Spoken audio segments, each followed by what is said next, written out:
Thank you first of all. मुझे actually में एक के बाद एक जैसे टीज़र आया, फिर ट्रेलर आया, एंड नाउ जिस तरीके से टाइटल ट्रैक भूल भुलैया 3 का आया, हर चीज़ में जिस तरीके का रिएक्शन ऑडियंस का आ रहा है, फैंस का आ रहा है, हम सब लोग बहुत खुश हैं उससे। और ऑल द मोर अब एक्साइटेड हैं टूवर्ड्स द रिलीज़। अब 10 दिन बचे हैं रिलीज़ में फ़िल्म के, और we are just looking forward to the release, and it's exciting because इतने लेवल पे प्रमोशंस चल रहा है इस फिल्म का। एवरी डे मैं कहीं ना कहीं किसी शहर में होता हूँ, किसी कॉलेज में हूँ या कहीं किसी जगह पर हूँ, मुझे खुद एक एनर्जी फील हो रही है लोगों के रिएक्शन से, लोगों के हर बात पे हुक स्टेप्स कर रहा हूँ इतने लोगों के साथ। सब लोग जिस तरीके से उनके वीडियोस देख रहा हूँ, रील्स देख रहा हूँ on on the title track itself. Trailer भी जब आया था तो उसके डायलॉग्स पे इतने मीम्स बने थे, या इतनी फनी इंटोनेशंस थे, या इतनी थ्योरीज अभी फिल्म के बारे में बन रही है कि क्या होने वाला है इसका एक्चुअली में, फिल्म के एंड में क्या होने वाला है, या सारी चीज़ें। It's just it's just too many things together, and everything just is just falling in into place, and I'm just really excited for the release of Bhool Bhulaiya। और बहुत अगेन इसकी रिहर्सल्स हुई थी, लेकिन काफ़ी कुछ सेट पे हमने किया था। इनफैक्ट अगर आप जो डांस स्टेप जिसके बारे में सब बात कर रहे हैं, जो स्टेयरकेस वाला स्पूकी स्लाइड जिसका नाम है, वो सेट पे ही सीखा था और वहीं किया गया था। तो वो किसी को पता नहीं अभी तक। सो इनफैक्ट उसकी कोई रिहर्सल नहीं हुई थी, वो वहीं पे किया गया था।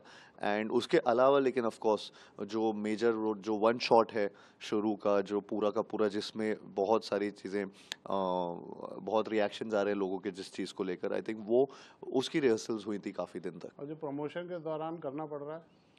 वो तो मैं बहुत खुश होता हूँ। हाँ। मुझे ऐसा लगता है कि जितना एंटरटेन कर पाऊँ उतना कम है। और and I love being there right in front of the audience, and उनको एंटरटेन करना मुझे बहुत पसंद है। तो मुझे प्रमोशंस में तो बहुत मज़ा आ रहा है। इनफैक्ट ये जब से गाना आया है तब से ऑल द मोर जिस तरीके से रिएक्शन आ रहे हैं सबके, I think I am just too happy with all the reactions coming towards our film. Correct. मैं आपको एक चीज़ हाँ। बताऊं, एक्चुअली जब हम भूल भुलैया 2 की थी, तब रू बाबा का कैरेक्टर एस्टैब्लिश नहीं था, और तब किसी को नहीं पता था अच्छा रू बाबा क्या है, कौन है, कैसे होगा। तब रूहान क्योंकि कैरेक्टर का नाम था, तो उससे वो रू बाबा कैसे बना, all that thing was there in Bhool Bhulaiyaa 2। लेकिन भूल भुलैया 3 के प्रमोशंस में एक्चुअली जहाँ जहाँ मैं जा रहा हूँ वहाँ वहाँ मुझे रू बाबा के नाम से बुला रहे, बच्चे बच्चे रू बाबा बोल रहे हैं। एंड इट सीम्स लाइक कि मतलब कैसे बहुत ही अलग तरीके का प्रमोशंस लग रहा है मुझे, क्योंकि सडनली वो कैरेक्टर स्टैब्लिश हो चुका है, उसके बारे में, और कपड़े पहन कर आ रहे हैं, वो सेम सिमिलर कॉस्ट्यूम आउटफिट पहन कर आ रहे हैं, बच्चे पहन कर आ रहे हैं, and it's just a different feeling all together कि ऐसा एक कैरेक्टर इतने बड़े लेवल पे स्टैब्लिश हुआ पिछली फिल्म के साथ। और इस वाली में ऑफ कोर्स अगर मैं कुछ चेंजेस की बातें करूं, तो मैं तो रिप्राइज ही कर रहा था रू बाबा का कैरेक्टर। एंड एंड बस मेरा एक ही चीज़ जो मेरे लिए बहुत डिफरेंट हो रही थी वो ये था कि मैं चंदू चैंपियन जो फिल्म शूट कर रहा था, उसके जस्ट बाद, उसको ख़त्म करने के बाद मैं भूल भुलैया 3 के सेट पे जा रहा था। तो वो मेरे लिए अचानक से एक बहुत अलग किस्म का चेंज ऑफ एनवायरनमेंट आया, चेंज ऑफ कैरेक्टरिस्टिक ट्रेट्स आया। And but eventually I think 2-3 दिन मुझे लगे कि to get into this character and this environment, because इसका सुर ही बहुत अलग है।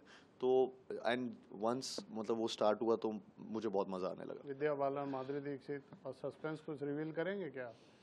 अभी सस्पेंस में है कितने सर, एक हफ्ता तो बचा है, 10 दिन है। तो उसी में आप इंजॉय करें थिएटर्स में जाकर। मैं बस खुश हूँ कि मुझे विद्या जी और माधुरी जी के साथ स्क्रीन स्पेस शेयर करने का मौका मिला, और इतनी जल्दी करियर में ये मौका मिला। आई थिंक उनके साथ तो काम करने का मौका मिला, उन दोनों के एक फ्रेम में, और मुझे उनके साथ एक्टिंग करने का, ये सारे मौके मेरे लिए बहुत बहुत बड़े अपॉर्चुनिटीज़ रहे हैं। एंड या I will always remember this because I have learned so much from them. And and it's been a journey I think. कोई मेमोरी सेट की अच्छा कोई ऐसा इंसिडेंट याद आता हो आपको?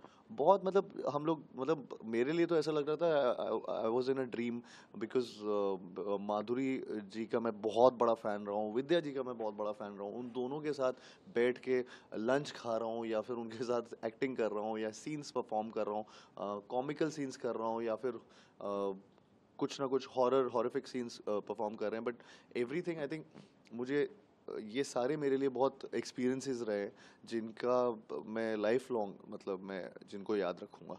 I think it's the flavour of the season, horror comedy genre. In fact जब हमने 2 साल पहले भूल भुलैया 2 रिलीज़ की थी, उस टाइम काफ़ी लोगों ने बहुत क्वेश्चंस किए थे कि ये फिल्म शायद से पता नहीं चलेगी नहीं चलेगी, तो सबके कन्फ्यूजन थे, but it did wonders for all of us and and I think वो उस टाइम बहुत I think horror comedy genre अचानक से विद भूल भुलैया 2 हम सबका उसमें ध्यान आकर्षित हुआ and right now also with Bhool Bhulaiya 3 in fact with the success of all the horror comedy films, this is again something I feel families and बहुत सारी ऑडियंस ऐसे इस जॉनर को देखना चाहती है एंड मैं खुद मतलब ऐसी बहुत फिल्में देखना चाहता हूँ, पसंद करता हूँ, तो मुझे ऐसा लगता है कि this is something which is very exciting. In fact horror एक ऐसा जॉनर है, अगर वो कॉमेडी के साथ जब मिक्स होता है सो इट्स ऑटोमेटिकली वो एक थ्रिलिंग एलिमेंट आ जाता है एंड एक कॉमिकल नेचर उसमें ऑलरेडी है, सो वो दोनों का मिक्सचर एक बहुत ही एक एक एक एक्साइटिंग सा एक एक्सपीरियंस देता है लोगों को, ऑडियंस को, विच आई फील ऑडियंस एंजॉय करती है थिएटर्स में जाके। मैं बस यही बोलना चाहूँगा कि दिवाली रिलीज़ हो रही है भूल भुलैया, आप सब अपने परिवार के साथ जाइए और एंजॉय कीजिए, जैसे भूल भुलैया 2 को आपने इतना प्यार दिया था बिकॉज उसने इतना एंटरटेन किया था आपको, भूल भुलैया 3 भी 3 गुना एंटरटेन करेगी आपको और आपको बहुत मज़ा आने वाला है, तो आई होप ये दिवाली भूल भुलैया वाली हो।